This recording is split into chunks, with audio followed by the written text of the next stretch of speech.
Good morning, children. Today's topic is the sentence. So, kindly take out your composite book 2 and open page number 41.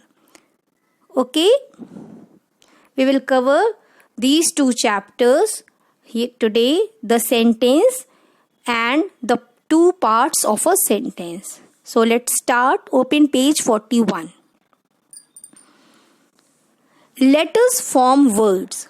Words placed in the proper order form a sentence. आपको पता है कि कई letters मिलकर एक word बनाते हैं. For example B, A, T. हम तीनों को एक साथ मिला देंगे तो क्या बन जाएगा? BAT, bat. Bat is a word. Okay. और जब कई सारे वर्ड्स मिलते हैं एक प्रॉपर ऑर्डर में और उनका एक मीनिंग निकलता है तो उसे हम कहते हैं sentence. So we can say a sentence is a group of words that makes complete sense. ठीक है. सेंटेंस क्या होता है? कई वर्ड्स का ग्रुप होता है और उन्हें हम इस तरह से अरेंज करते हैं जिससे उसका कुछ मीनिंग निकले यानी उसका अर्थ निकले. For example, you can see the baby is playing. Here you can see this sentence is made up of 4 words. The second word baby, third word is and fourth word playing. और जब हमने इन चारों को मिलाकर proper order में लिखा तो ये एक सेंटेंस बन गया. The baby is playing. Baby क्या कर रहा है? खेल रहा है. Now you can see that we have started the sentence with a capital letter and we end with a full stop. ठीक है. तो सेंटेंस हमेशा बिगिन करता है कैपिटल लेटर से और एंड होता है फुल स्टॉप से. A sentence has a verb in it. Sentence में एक वर्ब होता है, क्रिया होती है. वर्ब क्या होता है? डूइंग वर्ड्स, जो हमें बताता है कि वो क्या काम कर रहा है. यानी जो उसमें नाउन है, जो नेमिंग वर्ड है, वो क्या कर रहा है. एक्शन वर्ड को हम वर्ब कहते हैं. Now the baby is playing. इसमें इज क्या है? हेल्पिंग वर्ब है और प्लेइंग क्या है? मेन वर्ब है. You have already studied about these things in your earlier classes about nouns and verbs. So I hope you are very clear with these topics. So let's move further. Now children, open page number 42 of your book. I will discuss exercise A and B and you have to do these both exercises as a homework. Sorry, C also. Exercise A, B and C. Now, make 8 words using these letters. Here you can see many letters are given. कौन से letter given है? D, A, F, E, C, I, M, R, O, U. In letters का use करके आपको कोई word बनाना है. Got it? ठीक है. जैसे मान लीजिए इसमें C है, A है और R है और मैं इनको यूज करके CAR कार बना दूं तो कार क्या है? एक वर्ड हो गया. ठीक है. तो आपको लेटर्स को ऐसे अरेंज करना है कि एक मीनिंगफुल वर्ड बने. ठीक है. Is it clear? तो आपको अपने से समझना है कि हम इनको कैसे अरेंज करें जिससे हमें एक मीनिंगफुल वर्ड मिले. ठीक है. So you will do this exercise by yourself. Next, exercise B. Unscramble the words and make meaningful sentence. Now, first one, straight, make, line, a. ठीक है. 4 words दिए हैं. आपको इनको properly arrange करना है. You have to arrange these words properly and you have to make a meaningful sentence. So, you can write like this. Make a straight line. हम पहले मेक लिखेंगे. मेक अ स्ट्रेट लाइन और make से हमारा sentence start हो रहा है. So we will write M with a capital letter, और जब हम लिखेंगे make a straight line, line के बाद हम लगाएंगे we will put a full stop. क्यों? क्योंकि सेंटेंस हमेशा एंड होता है with a full stop. So always remember we begin a sentence with a capital letter and end with a full stop. Is it clear? In same way, you will complete this exercise B. You will do question number 2, 3, 4, 5. 1 I have discussed with you. Okay? Now exercise C. Join the pictures in column A to the describing sentence in column B.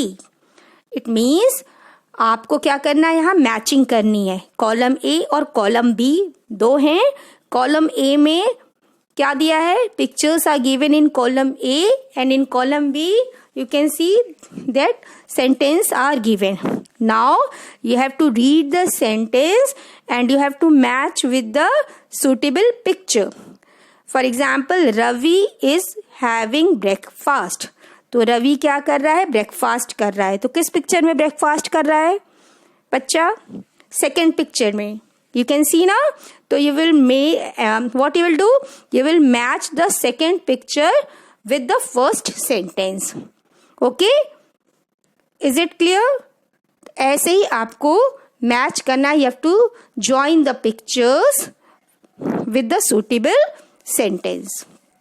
ठीक है, now we will move to the next topic, the two parts of a sentence. ठीक है, तो इसको आपको मैं समझा देती हूँ और आप ये पहला वाला एक्सरसाइज कंप्लीट कर लीजिएगा, ABC जो भी मैंने बताया है। आपको मैंने पहले ही बताया है words placed in the proper order make a sentence, ये तो मैंने आपको बता दिया। अब आपको मैं ये बताऊंगी कि सेंटेंस के कितने पार्ट्स होते हैं। तो there are 2 parts of a sentence. A sentence can be divided into 2 parts. First part is the noun part, जिसे हम subject भी कहते हैं, and second part is the verb part, जिसे हम predicate भी कहते हैं. So the noun part is called the subject and the verb part is called the predicate. ठीक है, नाउन पार्ट में क्या क्या आता है, the noun and the words before the noun. Noun और उसके पहले जो भी वर्ड्स आते हैं वो नाउन पार्ट कहलाते हैं, और वर्ब के बाद जितने वर्ड्स आते हैं वो सारे वर्ब पार्ट कहलाते हैं सेंटेंस की। Now I will explain you with the help of an example. The lion is roaring. ठीक है, लॉयन क्या है, नाउन है। अब द लॉयन के पहले आ रहा है, तो द लॉयन क्या हो गया, नाउन पार्ट हो गया, and we will call it as a subject. ठीक है, इज रोरिंग ये क्या हो गया, वर्ब पार्ट हो गया, and this will be called as predicate. ठीक है, तो द लॉयन क्या है, सब्जेक्ट हो गया, और इज रोरिंग प्रेडिकेट हो गया। So there are 2 parts of a sentence, subject, one is subject and another is predicate. Subject is the noun part of the sentence while predicate is the verb part of a sentence. Now we'll do few exercises. I forgot to discuss exercise A, which is given on page number 44. Let's start first. Take the sentences that do not make sense. आपको उन sentences को टिक करना है जिनका कोई sense नहीं निकल रहा है, यानी जिसका कोई मीनिंग या अर्थ नहीं निकल रहा है. So we will read the given sentences one by one and will find out the sentence. Okay, Jaya is doing her homework. Jaya अपना होमवर्क कर रही है. यहाँ पर हमें मीनिंग मिल रहा है, सेंटेंस करेक्ट है. So we will leave this. Now move to second sentence. Mother cooking is food. तो यहाँ पे चारों वर्ड्स प्रॉपरली अरेंज नहीं है. मदर कुकिंग इज फूड से प्रॉपर सेंटेंस नहीं बन रहा है, तो हम इसको टिक कर देंगे, क्योंकि हमें कौन से सेंटेंस टिक करने हैं जिनसे सेंस नहीं निकल रहा है. हमें इसको कैसे लिखना चाहिए था? मदर इज कुकिंग फूड, ऐसे लिखना चाहिए था। Mother cooking is food wrong है, ठीक है। यहाँ इससे सेंस नहीं निकल रहा है, प्रॉपर मीनिंग नहीं निकल रहा है, ठीक है। Third one, the boys are playing hockey, boys hockey खेल रहे हैं, तो ये प्रॉपर सेंटेंस है, so will not do anything here. Next, the apples juicy are, यहाँ पे भी प्रॉपर मीनिंग नहीं है, वर्ड्स प्रॉपरली अरेंज नहीं है, तो यू विल टिक इट, ठीक है। करेक्ट सेंटेंस क्या है? द एप्पल्स आर जूसी होना चाहिए, ठीक है। Fifth, the sky blue is, तो this sentence is also not making proper sense, so we will tick the sentence. The correct sentence is the sky is blue बोलते हैं, the sky blue is wrong है, the sky is blue बोलते हैं। Sixth, I am a player, so this sentence is correct, so no need to do anything. Is it clear? Very good. Now move to exercise B. Here you have to read the given sentences and you have to circle the noun part. Noun part मतलब subject, and you have to underline the verb part. It means predicate. So we will do one by one. Now first sentence, the ducks are swimming. तो the ducks क्या है? It is the noun part. So it is the subject of the given sentence and are swimming is the predicate, ठीक है। तो जो जो subject है उसको, यानी नाउन पार्ट है, सब्जेक्ट मीन्स नाउन पार्ट है, उसको मैंने सर्कल किया है, और जो वर्ब पार्ट है उसको मैंने अंडरलाइन किया। Verb part means predicate, noun parts mean subject. Noun part बताता है कि किसके बारे में सेंटेंस है, और वर्ब पार्ट बताता है कि उसमें क्या हो रहा है। For example the ducks, ducks क्या है? सब्जेक्ट है, नाउन है, जिसके बारे में बात हो रही है। आर स्विमिंग, डक्स क्या कर रही हैं? वो स्विम कर रही हैं। तो next question, the basket is full of mangoes. Here the noun part यानी subject is the basket. You will circle the noun part and you will underline the verb part, ठीक है। is full of mangoes is the verb part, it is the predicate and you will underline it. Third, boys are playing football.